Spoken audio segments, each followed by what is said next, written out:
33rd degree came about in 1801, and I don't know precisely what their knowledge in 1801 was regarding physics or escape velocity, that is the velocity it takes to get past the gravity of the Earth. But I don't think they really had a good understanding of it for them to be able to assign 33 as the number that they used. I was observing a man who called himself a 33-degree Mason. And what he put up was the earliest known 33-degree patent issued by the Supreme Council was May 25th, 1801. The patent was for Frederick Dalcoe, one of the founders of the Scottish Rite, who was later awarded the title Lieutenant Grand Commander for life of the Supreme Council of the 33rd degree in the United States of America. Now, I already went over the minutes and the recordings of my forefather Pike, and he specifically had the standing that the members of the United States jurisdictions have introduced discord and dissension into the lodges. Now, Albert Pike's Grand Master in 1889, making an edict to the lodge in the state and preferring charges against and suspending worthy members of the United States jurisdiction for belonging to the same of the Grand Orient of France for trying to take over the Muslim dominions. Albert Pike specifically says within the minutes that the custodialship was abandoned. They didn't care nothing about it when he came. He states, our Supreme Council proceeds upon the principle that prescription is a good foundation of title. That's like where you get it from, right? But it was abandoned in Masonry as well as elsewhere, that after a long lapse of years, the undisturbed possession of a jurisdiction and maintenance of it, I repeat, and maintenance of it, custodialship of it, when disturbed, is sufficient evidence of a good original title. Nonetheless, I went ahead and did my due diligence. Scottish Rite leaders to hold council session. A large attendance of Scottish Rite Masons, including representatives from practically every state in the southern jurisdiction and several foreign countries, will gather here this week for the session of the Supreme Council, ancient and accepted Scottish Rite for the southern jurisdiction, the mother council of the world. So that's a matriarchy. You remember that. It comes through the mother's bloodline, and that's where it says the Pike daughters have the say-so in this jurisdiction, the bloodline of the Pike daughters, because this is the mother council of the world. You get that right. It's a matriarch. It's no patriarch, son. You show me a man without a belly button and I'll get on my knees. They have given you illusions of degrees, and I'm no enemy of you yet, but I'm gonna give you this art and truth just so you can't look in the mirror and say you didn't know. The council is composed of 22 active members and about 2,000 honorary members. This body has jurisdiction over Scottish Rite Masonry in the states south and Mason-Dixon line and west of the Mississippi River, 33 in all, in the territorial possessions of the United States and in China and Japan. You see that? 33 in all. But also, brother, go look up the 33rd parallel. That'll turn your brain to water. The Supreme Council was organized at Charleston, South Carolina, May 31st, 1801, by John Mitchell and Frederick Dalcoe, sovereign grand inspectors general under the Grand Constitutions of 1786, which was recognized by them as the supreme and fundamental law. The Grand Constitutions promulgated in 1786 by Frederick the Great of Prussia, which falls in line with what Albert Pike spoke of, who has been designated as the chief of Masonry from the basis of all Scottish Rite jurisprudence and policy. The Supreme Grand Council thus established was the first in the work and is therefore known as the Mother Council. As such bodies subsequently established have obtained direct or indirect authority from this council. They are the Supreme Council of the Northern Masonic jurisdiction, U.S., Canada, England, Wales, Scotland, Ireland, France, Belgium, Brazil, Peru, Colombia, Uruguay, Paraguay, Argentina, Italy, Cuba, Mexico, Portugal, Chile, Greece, Switzerland, Egypt, Central America, Dominican Republic, Central America, Ecuador, the Netherlands, Serbia, Romania, Poland, Czechoslovakia, Turkey, Republic of Panama, Austria, and Spain. It is well to add here a few words of Albert Pike, Grand Commander from 1859 to 1891, whose bronze statue, the work of the Italian sculptor Trentanova, was erected to his memory by the Supreme Council in the small park at Indiana Avenue and 3rd Street. And that was putting it down who was who. A great philosopher and writer, he devoted the greater part of his life to Scottish Rite Masonry. By intensive research and study, he was enabled to penetrate to some extent the wall of mystery that surrounds the origin of the Rite and obtain knowledge with it, with which he perfected and beautified the degrees. His service to humanity, his writings and philosophies has built to his memory an everlasting monument. Well, no, it ain't, because it got tore down and y'all didn't do shit about it. You allowed the city people who sit in municipality seats to speak about this in open forums about taking down the statue. And then the public seen it, so they felt further to go tear it down. The Supreme Council was organized and first met in a room of the old building at the northwest corner of the Broad and Church Streets, Charleston, South Carolina, known as Shepherd's Tavern, the old building. Its stone steps worn thin by the many feet that have traversed them still stands, and the Supreme Council held a session there September 26, 1924. September 26, that's my birthday. That's the same day the Shriners was established in New York, 123 years after the first meeting.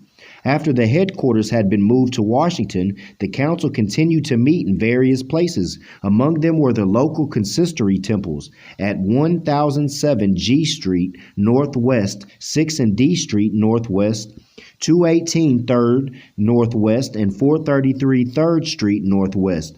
The present house of the temple, don't even call it temple no more. You call your stuff lodges, dedicated October 18, 1915, where the session of the Supreme Council will be held this year, and which contains the officers of the Grand Commander, John Cowles, and the Secretary General, Hyman Whitcover, is visited daily during the year by large numbers of visitors to the capital city. John Russell, Pope of New York, the architect, having in mind that the temple was to be used as the headquarters of the Scottish Rite Masonry of the entire southern jurisdiction, said every regard was paid to the permanency, durability, and that enduring massiveness that would aid the monumental aspect of so pretentious a structure.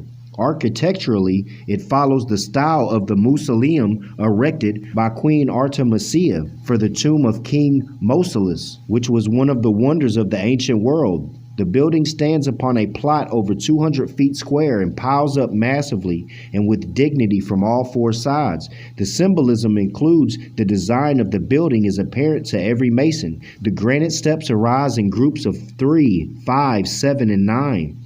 Two colossal sphinx weighing 56,000 pounds each and symbolizing wisdom and power guard the entrance. The 2 blocks of stone from which these were carved were of such immensity and weight that it was necessary to lay tracks and bring them on flat cars from the freight yard to the site of the temple. The monolithic columns which surround the principal story are 33 feet in height, as well as 33 in number. At the top of the steps, in the shadow of the huge columns, are found, let into the pavement, before the entrance of the great door, 2 flaming swords, and between these inscriptions, the temple of the Supreme Council of the 33rd and last degree of the ancient and accepted Scottish Rite of Masonry for southern jurisdiction of United States, erected to God and dedicated to the service of humanity. Sal Frater. So Albert Pike was a studier, and he dug up some keys and assisted you, right?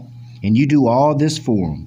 And we're speaking of humanity, the uplifting of fallen humanity. And I'm telling you, I'm of his bloodline, and I found the cure for humanity, and that's love, truth, peace, freedom, and justice. And it came through Noble Drew Ali, connected with John Drew. Whatever degrees that Albert Pike got from John Drew or the Moors, he learned about nationality because he went to Scottish. Scottish is a nationality. It has a divine creed, a flag, and all of that. And he specifically said you are not to use the Bible as your code because it's used to take advantage of people. And that's what it is, Christendom against Islamism. And that's what I'm saying. You do all this for Albert Pike, but you have totally fused falsehood with truth. Just like you said, there's separation between church and state. But you go get married and you go get a marriage license from the state, and that's supposed to be something holy. You get a pastor to put you in union when a man can't bond a woman and a man together. Only Allah or only God can. And now let's get into some words from Albert Pike in regards to justice,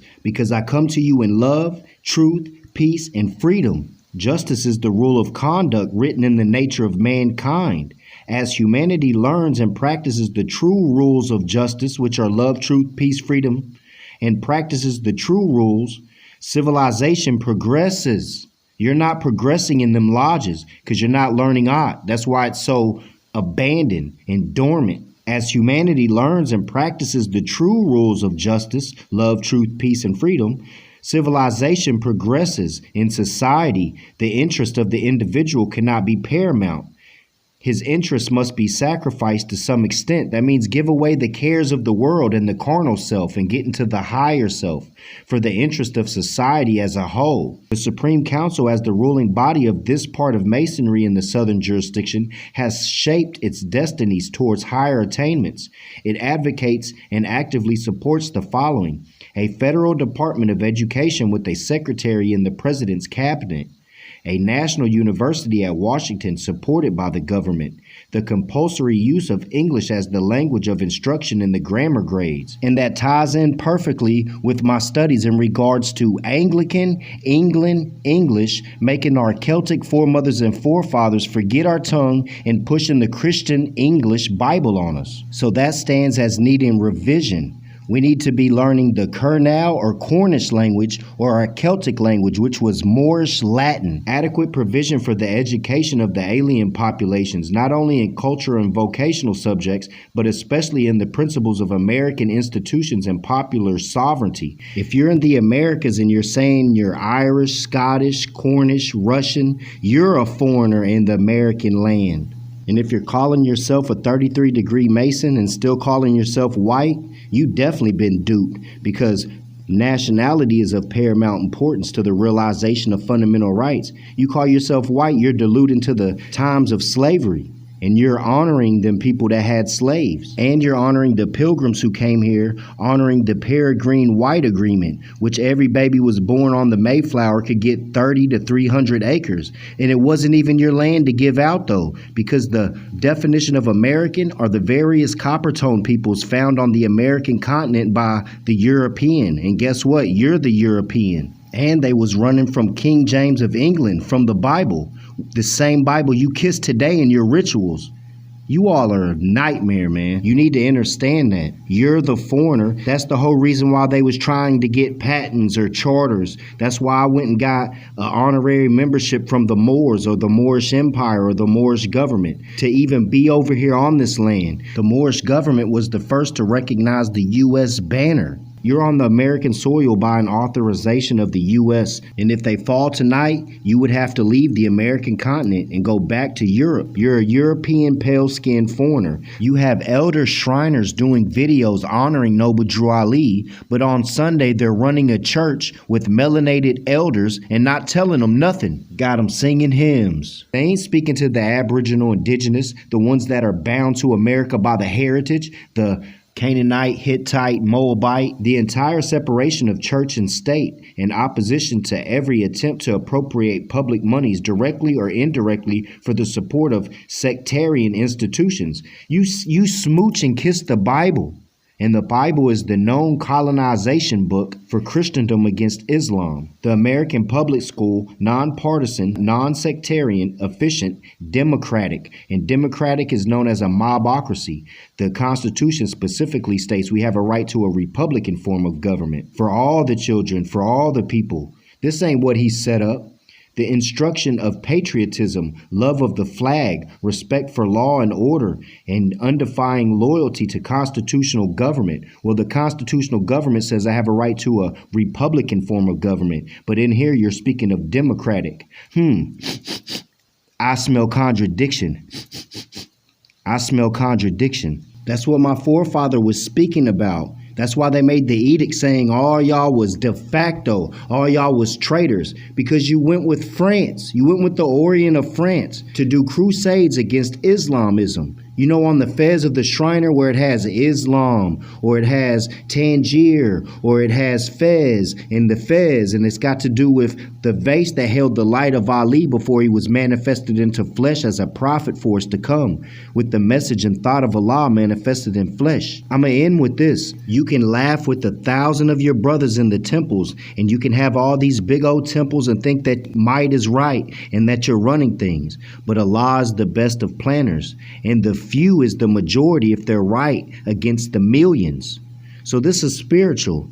I'm just putting the ethers out there so that Allah can bring your justice swiftly upon your head. And I close with this. 1869. It will not do for these sovereigns of Scottish Rite to protest their loyalty to the blue masonry. Pike utterly despises it. So all the temples went awry. All the temples went bad. They spoiled. And there's only one true temple, that's the Cornish temple. And that's true indeed. And I close with, there is prepared in the temple at Washington a pencil and piece of scratch paper, which are enclosed in a frame. On his deathbed, after he had lost the power of speech, he called for pencil and paper and wrote the Hebrew words, which translated means peace, peace, peace. They were his last words. Shalom, which means salam. Islam. Islam, Islam. And I am Latif, which is known as peace. And every time I see a Mason speaking, I'm going to respond because I have to repudiate. I have to dispute, especially if I see an error.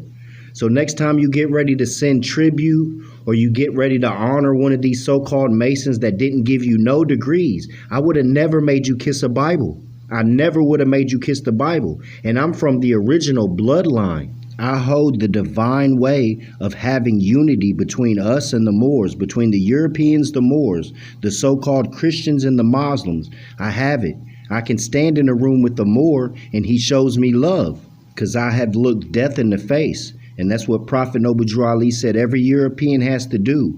You have to know that you have been set to be dead, civiliter mortus. You would at least know about your nationality. You still don't know about that. You're stuck down. Your tassel is pinned down. There's 360, 720. You're supposed to have full, round knowledge of perfection. And you don't have it. I already demonstrated all the jurisdiction of the so-called Masons, the pale-skinned Europeans. They're supposed to do right by Albert Pike's bloodline, like so-called Canada. All the Masons supposed to be sending their tribute to the Canaan Land Temple number 5, Moore Science Temple of America. I bet you ain't did that. And all the temples that I listed, that long list that I listed, is supposed to go to the Cornish temple. So as I turn the key of the ethers, I let the universe deal with you because it's nature's law in the end. I still don't feel like the knife is deep enough or if it's been turned enough. Soon after Albert Pike took up his residence in Washington, he conferred the 33rd degree on King Kalika of the Hawaiian Islands, whom when you go look at the images, they got the circle 7 on them. A little later, when the dark-skinned monarch made a trip to Europe for the purpose of negotiating a national loan, Albert Pike, as general commander, wrote official letters to supreme councils on the other side of the water, suggesting that as the Hawaiian king was an honorary inspector general, 33rd degree, he be formally entertained by the Scottish Rite Masons in the country he visited. Some of the supreme councils on the continent gave banquets in honor of King Kalika. But the Supreme Council of England took no action, and while he was presented to Queen Victoria, the Grand Commander of the Supreme Council of England and Wales showed him no attention whatever. Albert Pike considered this non-action as a slight to him, as well as the 33rd degree king, and issued a letter of rebuke to the English Supreme Council, Albert Edward, Prince of Wales. This letter appeared in Albert Pike's official bulletin and was reproduced in the daily press and made quite a column in the newspaper. And that's why I'm just looking at y'all. So that's why it's just too bad, because I turned the ethers and I let the universe, nature's law, Allah, all law, Allah, bring justice swiftly upon your head. But I came in love, truth, peace, freedom, and justice. In the last words of my forefather Pike, I leave you in Islam, Islam, Islam.